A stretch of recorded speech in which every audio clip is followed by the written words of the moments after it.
দর্শক, জীবন জুড়ে হাজারটা আয়োজন চলে প্রতিনিয়ত, কখনো ব্যক্তিগত, আবার কখনো পারিবারিক, সামাজিক, রাষ্ট্রীয় সব কর্মযজ্ঞে অংশ নিতে হয় আমাদের। কিন্তু মূল বিষয় হচ্ছে আপনি এই সকল ধরনের কাজে অংশ নিতে পারবেন তখন যখন আপনি শতভাগ একজন সুস্থ, সবল, সতেজ, স্বাভাবিক জীবনযাপন করতে পারবেন। তাই খুব প্রাসঙ্গিকভাবে বিজ্ঞজনরা বলে থাকেন, সুস্থতাই হচ্ছে সুখী জীবনের মন্ত্র। এক্ষেত্রে শরীরের অন্যান্য অংশের মতো চোখের সুস্থতার বিষয়টিও অত্যন্ত জরুরি। সপ্তাহ ঘুরে আপনাদের স্বাগত জানাচ্ছি চোখ এবং দৃষ্টিশক্তি নিয়ে আর-টিভির নিয়মিত সাপ্তাহিক আয়োজন সুস্থ চোখ স্বচ্ছ দৃষ্টি অনুষ্ঠানে। দর্শক, চোখ আর দৃষ্টির সুস্থতা নিয়ে ধারাবাহিক আয়োজনে আমাদের আলোচনার বিষয় চোখের কনজাংটিভাইটিস রোগের প্রতিকার ও চিকিৎসা। আর বহুল দৃশ্যমান এই সমস্যাটি নিয়ে আলোচনার জন্য আমাদের সঙ্গে রয়েছেন ঢাকা আই কেয়ার হসপিটালের চক্ষুরোগ বিশেষজ্ঞ ও সার্জন ডাক্তার ফাইজা প্রিয়দর্শনী রশিদ। আপনাকে স্বাগত জানাচ্ছি আমাদের আজকের এই আলোচনায়। ধন্যবাদ আপনাকে। আজ আমরা খুব গুরুত্বপূর্ণ একটি বিষয় নিয়ে আলোচনা করব। একেবারে অনুষ্ঠানের শুরুতে আসলে আপনার কাছে যে বিষয়টি জানবার রয়েছে সেটি হচ্ছে কনজাংটিভাইটিস বা চোখ ওঠা। এটি বলতে আসলে মূলত কি বোঝায়? ধন্যবাদ আপনাকে। কনজাংটিভাইটিস আমাদের প্রতিদিনের প্র্যাকটিসে খুবই বহুল প্রচলিত বা খুবই কমন একটি অসুখ। রোগীরা খুব স্বাভাবিকভাবে এই রোগগুলো নিয়ে আমাদের কাছে প্রায় আসে যে চোখ লাল হচ্ছে, চোখ থেকে পানি পড়ছে। তো এই বিষয়টি নিয়ে খুব বিস্তরভাবে আলোচনার আগে একটু ছোট্ট করে বলতে চাই যে কনজাংটাইভা বলতে আমরা চোখের কোন অংশটিকে আসলে বলে থাকি। কনজাংটাইভা হচ্ছে আমাদের চোখের ওই অংশটি যেটি আমরা সামনে থেকে যখন দেখি, চোখের সামনে যে কালো মণিটা, এটিকে আমরা মেডিকেল টার্মে বলি কর্নিয়া, তার চারিপাশে থাকে স্ক্লেরা, সাদা অংশটি, এবং স্ক্লেরার উপরিভাগে এবং নিচের ভাগে দুটি আইলিড বা চোখের পাতা বলে থাকি আমরা। কনজাংটিভা ঠিক সেই স্ট্রাকচারটি যেটি এই স্ক্লেরা এবং উপরের পাতা নিচের পাতাকে সুন্দর করে আবৃত করে রাখছে, চোখটিকে প্রোটেকশন দিচ্ছে, সাপোর্ট করছে। এই কনজাংটিভার যখন কোনো কারণে আক্রান্ত হচ্ছে, কোনো কারণে ইনফেকশন বা কোনো ইনফ্লামেশনে আক্রান্ত হচ্ছে, তখন এটিকে আমরা কনজাংটিভাইটিস বলি বা চোখ ওঠা বলে থাকি।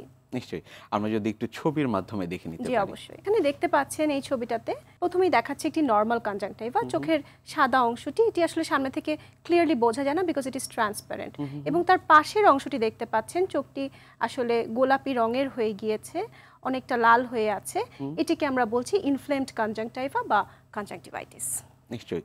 এই যে আমরা কথা বলছিলাম কনজাংটিভাইটিস, এটি কি মূলত আসলে জীবাণুবাহিত নাকি সংক্রামক হয়ে থাকে? কনজাংটিভাইটিস আসলে আমরা যদি একটু ব্রডলি বা খুব বড়ভাবে যদি বলতে চাই তাহলে তিন ভাবে ভাগ করতে পারি। একটি হচ্ছে ব্যাকটেরিয়াল কনজাংটিভাইটিস, যেটি ব্যাকটেরিয়া দ্বারা আক্রান্ত হচ্ছে রোগ চোখ, বা ভাইরাল কনজাংটিভাইটিস যেখানে ভাইরাস দ্বারা আক্রান্ত হচ্ছে, বা অ্যালার্জিক কনজাংটিভাইটিস যেখানে আসলে অ্যালার্জি হচ্ছে। কোন রোগগুলো নিয়ে আসলে চিকিৎসকের কাছে বেশি আসে রোগীরা? তিন ভাবেই রোগীরা আমাদের কাছে আসেন, কিন্তু খুব বেশি সংক্রামক হয়ে থাকে ভাইরাল কনজাংটিভাইটিস।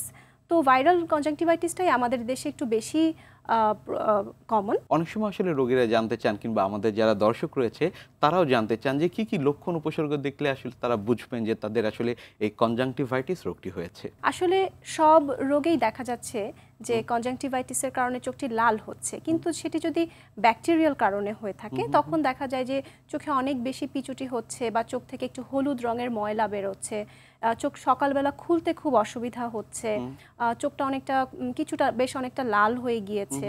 এটা হচ্ছে ব্যাকটেরিয়াল কনজাংটিভাইটিসের একটি লক্ষণ। যখন আমরা ভাইরাল কনজাংটিভাইটিস নিয়ে কথা বলবো, ভাইরাল কনজাংটিভাইটিস মূলত দু চোখেই হয়।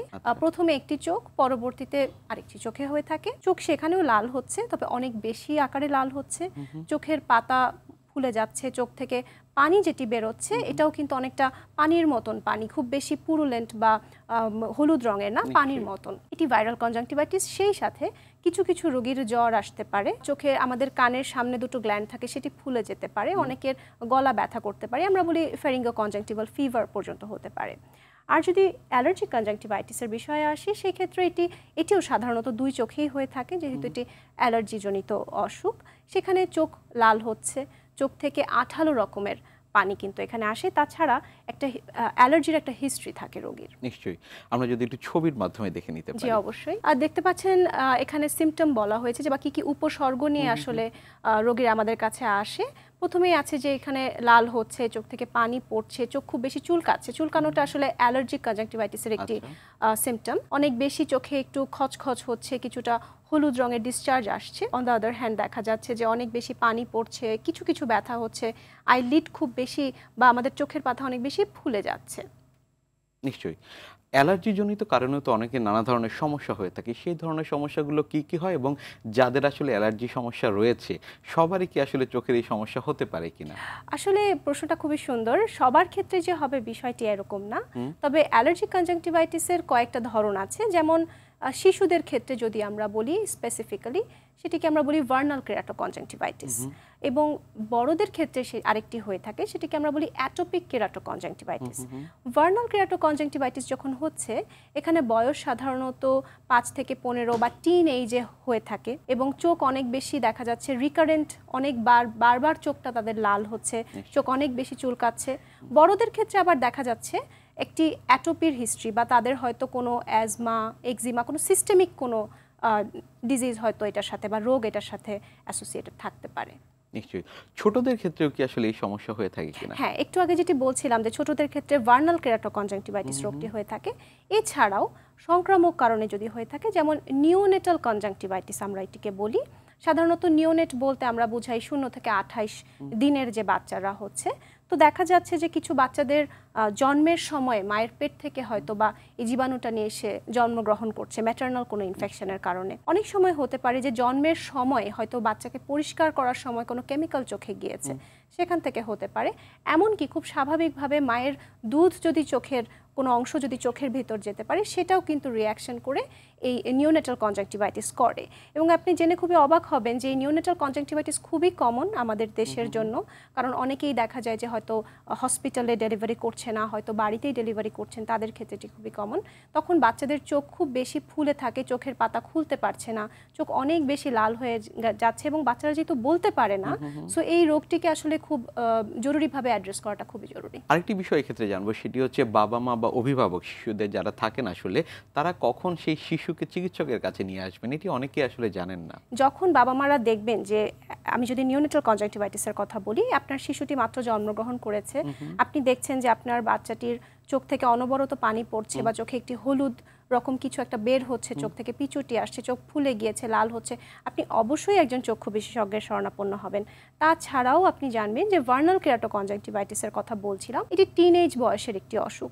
এখান থেকে কিন্তু অনেক রকম জটিলতা হতে পারে। হয়তো বাবা মারা অনেক সময় বুঝতে পারেন না, ভাবেন যে বারবার লাল হচ্ছে, বারবার আবার ঠিক হয়ে যাচ্ছে, কিন্তু তাতে যে পার্মানেন্ট ড্যামেজ হচ্ছে আমাদের, বিশেষ করে আমাদের চোখের কর্নিয়াতে, কারণ বাচ্চারা অনেক বেশি দেখা যাচ্ছে চোখ চুলকাচ্ছে, তখন দেখা যাচ্ছে চোখের ভিতরে কর্নিয়ার বিভিন্ন ধরনের জটিলতা সৃষ্টি হচ্ছে। সো এই বিষয়টিও আসলে মাথায় রাখাটা খুবই জরুরি। নিশ্চয়ই।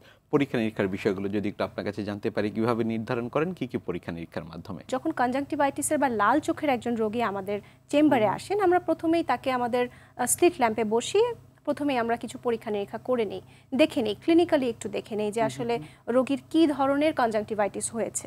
তখন কিন্তু স্লিট ল্যাম্পে বসালেই বোঝা যায় তার কি ধরনের জীবাণু দিয়ে বা কোনো অ্যালার্জি দিয়ে আদৌ কনজাংটিভাইটিসটা হয়েছে কিনা। তবে মোস্টলি এটা ক্লিনিক্যালি ডায়াগনোসিস করা হয়। কিছু কিছু ক্ষেত্রে দেখা যায় যে অনেক দিন যাবত হয়তো কনজাংটিভাইটিস আমরা ট্রিটমেন্ট করছি, ভালো হচ্ছে না, হয়তো বারবার হচ্ছে কনজাংটিভাইটিসটা। এমন হতে পারে যে চোখে অনেক বেশি দিন আক্রান্ত হওয়ার কারণে চোখে অনেক রকম জটিলতা হয়ে গিয়েছে, তখন কিন্তু আমরা কিছু কিছু পরীক্ষা করে থাকি। যেমন খুব সিম্পলভাবে যদি বলি, কনজাংটিভাল একটা সোয়াব আমরা নিয়ে পরীক্ষা করে দেখতে পারি যে আসলে কোন জীবাণু থেকে অসুখটি হয়েছে। নিশ্চয়ই, ধন্যবাদ আপনাকে। সেক্ষেত্রে আসলে চিকিৎসা পদ্ধতি কি কি রয়েছে সেটিও জানবো এবং কাউন্সিলিংটি আসলে আপনারা কিভাবে করে থাকেন। আসলে চিকিৎসা পদ্ধতি কিছু কিছু ক্ষেত্রে দেখা যায় ভাইরাল কনজাংটিভাইটিস হোক বা যে কোনো কনজাংটিভাইটিস, এটি নিজে থেকেই ভালো হয়ে যায়, সেলফ লিমিটিং বলি আমরা। কিন্তু অনেক ক্ষেত্রে দেখা যায় যে চিকিৎসা করার কিন্তু প্রয়োজন হয়ে থাকে, তা না হলে বিভিন্ন ধরনের আসলে কমপ্লিকেশন ডেভেলপ করতে পারে। এর আসলে ঘরোয়া চিকিৎসা পদ্ধতি কি রয়েছে? আসলে যে কোনো অসুখেরই তো আমরা প্রথমেই বলি না যে কোনো ঘরোয়া পদ্ধতি নিন, কিন্তু যতক্ষণ পর্যন্ত আপনি একজন চক্ষু রোগ বিশেষজ্ঞের শরণাপন্ন হচ্ছেন না, তার আগ পর্যন্ত আপনি কিছু পদ্ধতি ব্যবহার করতেই পারেন। যেমন একটি কালো চশমা পরা। কালো চশমা পরলে দুটি লাভ, একটি হচ্ছে যে বাইরের ধুলাবালি আমার চোখে আসছে না। যাদের অ্যালার্জিক কনজাংটিভাইটিসের কারণে রোগটি হয়েছে তাদের তো অনেক বেশি ডাস্ট অ্যালার্জি থেকেই থাকে, সো সেটি আমাদের চোখকে একটা সুরক্ষা দিচ্ছে। তাছাড়া আমরা যখন দেখি যে কনজাংটিভাইটিস হয় তখন আমাদের আলোর দিকে তাকাতে অনেক বেশি কষ্ট হয়। দ্বিতীয়ত আপনি অবশ্যই চোখে হাত দেবেন না। চোখটি যখন অনেক বেশি চুলকাচ্ছে আপনি চুলকানোর চেষ্টা কম করবেন। যদি বরফ থেকে থাকে পরিষ্কার বরফকে একটি পরিষ্কার টিস্যু পেপার বা তোয়ালেতে ভিজিয়ে বা একটি পরিষ্কার পাতলা কাপড়ে ভিজিয়ে আপনি চোখের উপরের অংশে আইলিড যেটাকে আমরা বলি পাতায় একটু কম্প্রেশন দিবেন, তাতে কিন্তু কিছুটা আরাম পাওয়া যেতে পারে। তাছাড়া লিড হাইজিনটাও খুব ইম্পর্টেন্ট এই বিষয়ে। কনজাংটিভাইটিস রোগটির ক্ষেত্রে আসলে প্রতিরোধমূলক ব্যবস্থা কি কি রয়েছে এবং পরবর্তীতে আসলে কি কি কাউন্সিলিং করে থাকেন সেটি নিয়েও জানবো, তবে ছোট একটি বিরতি থেকে ফিরে এসে। দর্শক, চোখের কনজাংটিভাইটিস রোগের প্রতিকার ও চিকিৎসা বিষয়টি নিয়ে ঢাকা আই কেয়ার হসপিটাল সুস্থ চোখ স্বচ্ছ দৃষ্টি অনুষ্ঠানে আজ আমরা কথা বলছি। সঙ্গে রয়েছেন ঢাকা আই কেয়ার হসপিটালের চক্ষুরোগ বিশেষজ্ঞ ও সার্জন ডাক্তার ফাইজা প্রিয়দর্শিনী রশিদ। আলোচনার বাকি অংশে ফিরব সংক্ষিপ্ত সময়ের বিরতি শেষে। সঙ্গেই থাকবেন।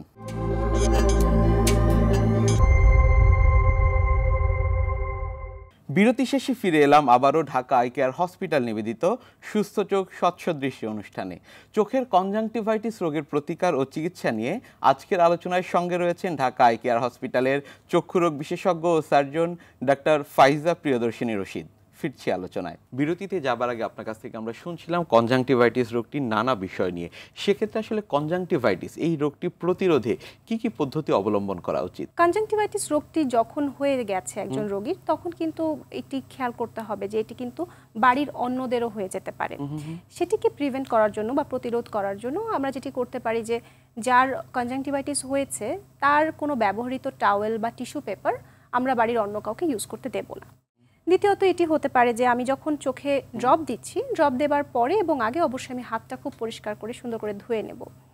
তাছাড়াও যাদের স্কুলে, যাদের বাচ্চাদের ক্ষেত্রে বলছিলাম যাদের কনজাংটিভাইটিস হচ্ছে, এসব ক্ষেত্রে স্কুলে না যাওয়াই ভালো, কারণ স্কুলের অন্যান্য শিশুদেরও কিন্তু এটি আক্রান্ত করতে পারে। তাছাড়াও মনে রাখতে হবে যে বাড়ির অন্যান্যদের থেকে একটু দূরে থাকা, বা এমনকি আমরা অনেক সময় বলি বেড শেয়ারিংটাও যেন না হয়, এটি আমরা বলি। এমনকি অনেক সময় এমনও হতে পারে যে এক চোখে হয়েছে আরেক চোখটিতে হয়নি, তাই অপর চোখটিতে হাত দেওয়াও কিন্তু আমরা থেকে বিরক্ত থাকতে বলি। দৃষ্টিশক্তির কি কি ব্যাঘাত হতে পারে? আবার অনেকে এটিও জানতে চান যে চিকিৎসা যদি না করানো হয় সঠিক সময় মতো, সেক্ষেত্রে পরবর্তী জীবনে কি কি জটিলতার সম্মুখীন তিনি হতে পারেন?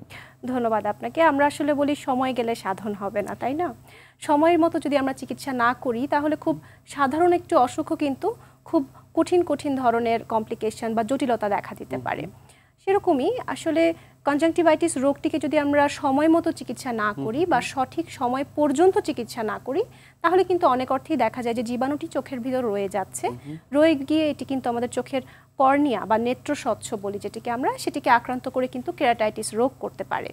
তাছাড়া আরও বেশি দিন চলে গেলে সেটি কিন্তু কর্নিয়াল পারফোরেশন পর্যন্ত করতে পারে বা কর্নিয়াকে ফুটো করে দিচ্ছে, এটি হতে পারে। এছাড়াও কর্নিয়াতে আলসার তৈরি করতে পারে বা ঘা তৈরি করতে পারে।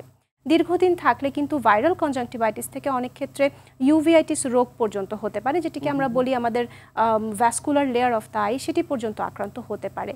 এছাড়াও যদি ভার্নাল কেরাটোকনজাংটিভাইটিস হয়, সেখানে কিন্তু দীর্ঘদিন থাকলে শিল্ড আলসার বা ছানি রোগ পর্যন্ত কিন্তু হয়ে যেতে পারে। আমরা যদি একটু ছবির মাধ্যমে দেখে নিতে পারি। জি অবশ্যই। জি, আপনি দেখতে পাচ্ছেন যে এখানে বলা হয়েছে যে কর্নিয়াল ড্যামেজ আছে, বা চোখে কিন্তু মনিতে আরো কয়েক রকম পাওয়ারজনিত সমস্যা পর্যন্ত আসতে পারে, এমনকি ইউভিআইটিস পর্যন্ত হতে পারে, এমনকি কিছু সিস্টেমিক ডিজিজ বা শারীরিক অসুখ পর্যন্ত হতে পারে, যেমন মেনিনজাইটিস ব্রেনের ক্ষেত্রে হতে পারে, এমনকি অটাইটিস মিডিয়া বা কানের ইনফেকশন হতে পারে, এমনকি চোখের চারিপাশে সেলুলাইটিস পর্যন্ত ডেভেলপ করতে পারে। নিশ্চয়ই।